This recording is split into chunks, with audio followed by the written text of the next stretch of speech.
Hey guys, this is Ishan from Tough Recall, and today we are reviewing a gaming keyboard from Razer gaming keyboard series, and it's called the Razer Huntsman Elite. So let's get to it. Alright, so let's start with the price. It's a $200 keyboard, so it's not cheap. It's not cheap at all. I mean, it's got the word elite to it, and you know what that means, right? Now, before we go into the nitty-gritty stuff, let's talk about the build quality of this thing, because you'd want to feel that premium build for the premium price you are paying, right? And Razer doesn't disappoint. It has a black aluminum frame with hard plastic on top, and it feels really sturdy, and it's really heavy too. I mean, when the box was handed over to me by the delivery guy, I was like, whoa, what the hell is in this box? Why is it so heavy? The best thing out of the box though, it's how it looked. Even though it's a gaming keyboard, it didn't scream gaming all over.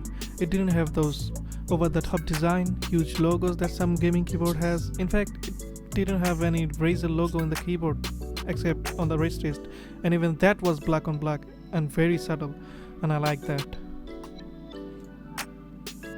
The keyboard has a black stealthy minimalistic look that I'm sure a lot of you will appreciate.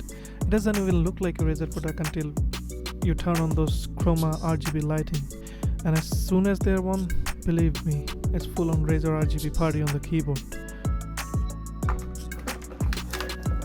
The cable of the keyboard is really thick and it's braided, so I would say it's pretty durable. There are two levels of elevation that can be achieved with the elevation feeds, but I'm really sad to see that it doesn't come with any kind of USB or audio pass-through, and for a keyboard at this price, those are a must. As you can see, it is a full-sized keyboard with dedicated media buttons and a volume dial, which can also be used to control a variety of apps using the Synapse Apps that comes with the keyboard. The apps can also be used for various other purposes like controlling the lights, changing the light presets, dedicating keys to certain other apps, syncing other Razer products lighting with the keyboard, and stuff like that. The app itself is pretty easy to use and is really user-friendly. One thing I must add about the dedicated media control is that they're not backlit like the other buttons, and the feedback from those button clicking felt really cheap and tacky to me.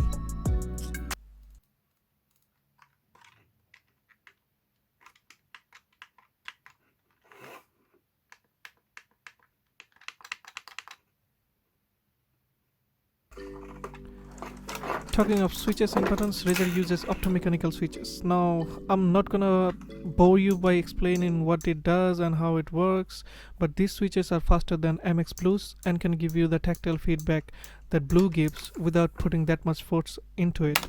You can search up optomechanical switches in Google and it will tell you how the system works if you're really keen to know. Razer also claims that these keys are more durable than the Cherry MX, which has life expectancy of 50 million keystrokes compared to the Razer's 100 million. Now, after these 100 million strokes, is the keyboard's gonna work? I don't know, check it out for yourself after 100 million strokes.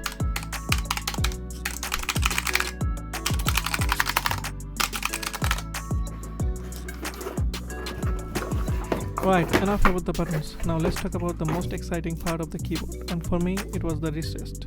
The Huntsman Elite comes with a plush leather-like wrist rest, which is one of the most comfortable wrist rests I've ever used in a gaming keyboard. And guess what? It also lights up and syncs up with the keyboard chroma lighting. Razer achieved that using a pogo pins that attach the wrist rest to the keyboard, and I think they're magnetic too, so that's pretty cool.